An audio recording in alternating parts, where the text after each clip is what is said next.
तो साथियों, स्वागत है आपका अपने YouTube channel offline form Sanjay Beniwal में। तो साथियों, जो हम बात करने वाले एक नई वैकेंसी के बारे में। तो दोस्तों, जो वैकेंसी निकली है डाक विभाग कानपुर के लिए निकली है, जिसमें दोस्तों स्टाफ कार ड्राइवर के पदों पर भर्ती होने वाली है। तो दोस्तों, हम इस वीडियो के माध्यम से बताने वाले हैं आपको कि इस फॉर्म की लास्ट डेट कब है और दोस्तों कौन कौन कैंडिडेट इस फॉर्म के लिए अप्लाई कर सकते हैं और दोस्तों इसके लिए क्या एलिजिबिलिटी होनी चाहिए, क्या दोस्तों इसमें फीस होगी, क्या इसमें सैलरी रहेगी और दोस्तों कितनी एज वाले कैंडिडेट इस फॉर्म के लिए अप्लाई कर सकते हैं। तो दोस्तों, सबसे पहले हम बता देते हैं इस फॉर्म की जो लास्ट डेट है वो 16 फरवरी है। तो जो भी कैंडिडेट अप्लाई करना चाहता है तो दोस्तों 16 फरवरी तक अप्लाई कर सकता है। और दोस्तों, जो फॉर्म लिख रहे हैं ये कानपुर के लिए निकले हैं दोस्तों, यूपी के लिए निकले हैं और डाक विभाग के लिए निकले हैं, जिसमें दोस्तों स्टाफ कार ड्राइवर के पदों पर भर्ती होने वाली है। अगर कुल वैकेंसी की बात की जाए तो कुल वैकेंसी दोस्तों 78 यानी कि 78 वैकेंसी हैं दोस्तों। योग्यता की बात की जाए तो योग्यता 10वीं पास कैंडिडेट इस फॉर्म के लिए अप्लाई कर सकते हैं। दोस्तों, मेल एंड फीमेल सभी कैंडिडेट इस फॉर्म के लिए अप्लाई कर सकते हैं। और दोस्तों, जो फॉर्म है ये ऑफलाइन फॉर्म है और जिनके लिए दोस्तों निःशुल्क की भर्ती होने वाली है। और पोस्टल ऑर्डर के लिए दोस्तों आपको शुल्क लगेगा, वो हम आगे बताने वाले हैं कि कितना शुल्क लगेगा दोस्तों। टोटल वैकेंसी 78 हैं दोस्तों। स्टाफ कार ड्राइवर के पदों पर ये भर्ती होने वाली है। एज की बात की जाए तो एज दोस्तों 18 से 27 साल वाले कैंडिडेट इस फॉर्म के लिए अप्लाई कर सकते हैं। अगर वेतन की बात की जाए तो वेतन दोस्तों 19,900 से 63,200 के बीच रहेगा। और दोस्तों योग्यता की बात की जाए तो योग्यता 10वीं पास कैंडिडेट होना चाहिए और दोस्तों 3 साल का हल्का या भारी वाहन चलाने का लाइसेंस होना चाहिए और मैकेनिज्म का ज्ञान होना चाहिए ना। तो दोस्तों, आयु सीमा की बात की जाए तो आयु सीमा 16 फरवरी के अकॉर्डिंग काउंट की जाएगी, यानी कि 16 फरवरी तक या तो आपकी एज 18 साल हो जानी चाहिए या फिर आप 27 साल से ऊपर के नहीं होने चाहिए। आवेदन शुल्क की बात करें तो 100 रुपये का दोस्तों पोस्टल ऑर्डर आपको लगेगा, जो manager mail motor service Kanpur के पक्ष में होगा, हेडक्वार्टर के लिए होगा दोस्तों। SC ST और एक्स सर्विसमैन कैंडिडेट के लिए और सभी वर्ग की महिलाओं के लिए आवेदन में शुल्क में छूट रहेगी दोस्तों। आरक्षण विवरण भी दिया है दोस्तों। और दोस्तों किस कैटेगरी की कितनी वैकेंसी हैं वो भी दिया है दोस्तों।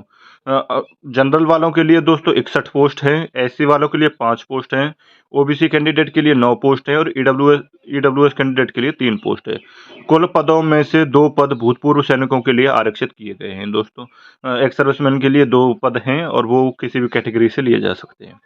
डिवीज़न की बात की जाए तो किस-किस डिवीज़न के लिए ये फॉर्म हैं, तो दोस्तों वो यूपी के ही हैं। और यूपी के किस-किस ज़िले के लिए हैं, तो दोस्तों आगरा के लिए हैं, अलीगढ़ के लिए हैं दोस्तों, बुलंदशहर के लिए हैं, एटा के लिए हैं, इटावा के लिए हैं, झांसी के, मैनपुरी के लिए, मथुरा के लिए, मिर्ज़ापुर के लिए, प्रतापगढ़ के लिए दोस्तों, प्रयागराज, सुल्तानपुर, बरेली, बिजनौर, बदायूं, बागपत, हरदोई, खीरी, मेरठ, मुरादाबाद, मुजफ्फरनगर, सहारनपुर, आजमगढ़, बहराइच, बस्ती, गोंडा, गोरखपुर, बांदा, फतेहपुर, कानपुर, अयोध्या, बाराबंकी, लखनऊ, रायबरेली, सीतापुर, बलिया, गाजीपुर, जौनपुर, वाराणसी, गाजियाबाद आदि इन लोकेशन के लिए दोस्तों, इन डिवीजन के लिए आपको ये फॉर्म अप्लाई करना है। आवेदन पत्र आपको कहाँ से मिलेगा, तो आवेदन पत्र के लिए दोस्तों आप किसी भी नज़दीकी जनसेवा केंद्र से आप फॉर्म ले सकते हैं या फिर आप किसी जनसेवा केंद्र से नहीं लेना चाहते हैं तो दोस्तों डिस्क्रिप्शन में व्हाट्सअप नंबर रहेगा, व्हाट्सअप पे कॉन्टैक्ट करके भी दोस्तों ये आप फॉर्म ले सकते हैं। डाक द्वारा आवेदन भेजने का पता दोस्तों किस लोकेशन पर आपको ये फॉर्म पोस्ट करना है, तो ये manager mail motor service Kanpur, GPO compound Kanpur 208001 ये पिन कोड है दोस्तों। इस लोकेशन पर आपको केवल स्पीड पोस्ट अथवा पंजीकृत डाक के माध्यम से ये आप पोस्ट कर सकते हैं। अब दोस्तों, इसमें फॉर्म के साथ साथ कुछ डॉक्यूमेंट्स लगने वाले हैं, वो डॉक्यूमेंट्स क्या क्या लगने वाले हैं वो भी हम बताने वाले हैं। तो सबसे पहले आपको शैक्षिक योग्यता के सर्टिफिकेट लगाने हैं दोस्तों। आप 10th से अप्लाई कर रहे हैं तो 10th की मार्कशीट लगानी है दोस्तों। जन्म तिथि का प्रमाण पत्र लगाना होगा दोस्तों। जन्म तिथि के प्रमाण पत्र के लिए दोस्तों आपका 10th की मार्कशीट ही चल जाएगी। अगला दोस्तों, जाति प्रमाण पत्र लगाना होगा यदि आप आरक्षित वर्ग से हैं।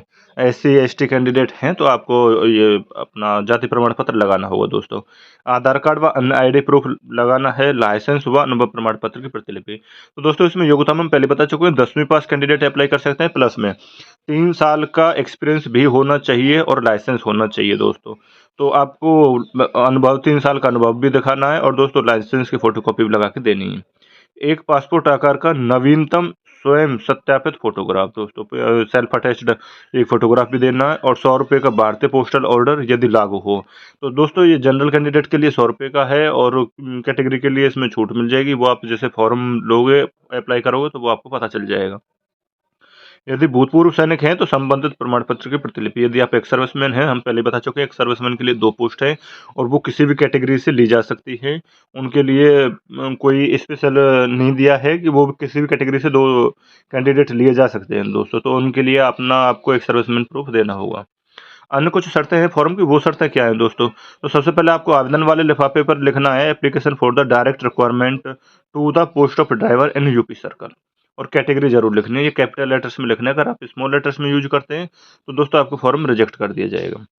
आवेदन के सभी कॉलम स्पष्ट एवं अंग्रेजी के बड़े अक्षरों में भरे जाएंगे। तो दोस्तों सभी कॉलम आप फॉर्म अप्लाई कर रहे हैं या फॉर्म लिफाफे के ऊपर लिख रहे हैं तो आपको कैपिटल लेटर्स यूज करना है। अगर आप कर्सिव राइटिंग यूज करते हैं, स्मॉल लेटर्स यूज करते हैं तो आपका फॉर्म रिजेक्ट हो जाएगा। आवेदन में किसी भी प्रकार की कटिंग या ओवर राइटिंग नहीं करें। कटिंग का मतलब है कि आप अपना नाम लिख रहे हैं, एड्रेस लिख रहे हैं, क्वालिफिकेशन लिख रहे हैं, फिर उसे काट के फिर दोबारा से लिख रहे हैं। अगर ऐसी कटिंग या ओवर राइटिंग मिलती है तो दोस्तों आपको फॉर्म रिजेक्ट कर दिया जाएगा, तो इस चीज़ का विशेष ध्यान रखें दोस्तों। कोई भी कॉलम खाली ना छोड़ें। जो कॉलम आवेदक से संबंधित नहीं है उन कॉलम में लागू नहीं यानी कि नॉट एप्लीकेबल एनए लिखें। अगर योग्यता की बात की जाए तो योग्यता आप 10वीं से अप्लाई कर रहे हैं। अगर उसमें सेकेंडरी हाई सीनियर सेकेंडरी की भी अगर पूछी जाए, 12th की भी पूछी जाए, तो अगर आपके पास है तो आप भर सकते हैं, अगर नहीं है तो उसमें एनए लिखकर छोड़ सकते हैं। कोई भी कॉलम खाली नहीं छोड़ना है, उसमें एनए यानी कि नॉट एप्लीकेबल लिख कर आप छोड़ सकते हैं। इस निर्देश को स्वयं के पास रखें, आवेदन के साथ संलग्न नहीं करें। दोस्तों फॉर्म के साथ आपको ये निर्देश भी देखने को मिलता है, पर ये आपको फॉर्म के साथ पोस्ट नहीं करना होता है। ये केवल आपकी जानकारी के लिए होता है कि कहाँ वैकेंसी निकली है दोस्तों, किस पद के लिए निकली है, ये केवल जानकारी के लिए होता है। साक्षात्कार यानी कि इंटरव्यू या टेस्ट के लिए आवेदकों को अपने जोखिम व खर्चे पर आना होगा। किसी भी आवेदक को कोई टीए या डीए नहीं दिया जाएगा, यानी कि भर्ती बोर्ड के माध्यम से आपको कोई भी भुगतान नहीं दिया जाएगा। ये आपका अपना खर्चा होगा दोस्तों। इंटरव्यू के लिए जाते हो और आप अपने टेस्ट के लिए जाते हो। भर्ती के संबंध में सभी अधिकार विभाग के पास सुरक्षित हैं। आवेदक आवेदन से पूर्व विभागीय विज्ञप्ति की जांच आवश्यक रूप से जरूर कर लें। अगर आपको ज़्यादा जानकारी लेनी है तो आप 6 जनवरी 2024 का रोजगार समाचार देख सकते हैं, उससे आपको पूरी जानकारी मिल जाएगी। दोस्तों जो भी कैंडिडेट अप्लाई करना चाहता है वो दोस्तों जल्दी से जल्दी अप्लाई कर सकता है। अगर किसी कैंडिडेट को फॉर्म किसी सीएससी सेंटर से अगर आप फॉर्म नहीं ले पा रहे हैं तो आप व्हाट्सएप पे कांटेक्ट करके दोस्तों ये फॉर्म ले सकते हैं। अगर आपको ये फॉर्म कैसे भरना है, अगर उसकी भी वीडियो चाहिए तो आप कमेंट में बता सकते हैं, तो हम उसको फॉर्म भरने की वीडियो भी आपको बना के दे देंगे। ऐसे ही और वीडियो से जुड़े रहने के लिए दोस्तों हमारे चैनल से जुड़े रहें, चैनल को सब्सक्राइब करें और दोस्तों शेयर जरूर करें जिससे कि आपके और साथियों को भी पता चल सके। तो दोस्तों ऑनलाइन फॉर्म के बारे में तो बहुत सारी वेबसाइट बता देती है, पर ऑफलाइन फॉर्म के बारे में बहुत कैंडिडेट्स को पता नहीं चल पाता, तो इसलिए चैनल से जुड़े रहें, चैनल को सब्सक्राइब करके रखें। ऐसी ही वीडियो देखने के लिए दोस्तों चैनल को शेयर करें, सब्सक्राइब करें। जय हिंद दोस्तों।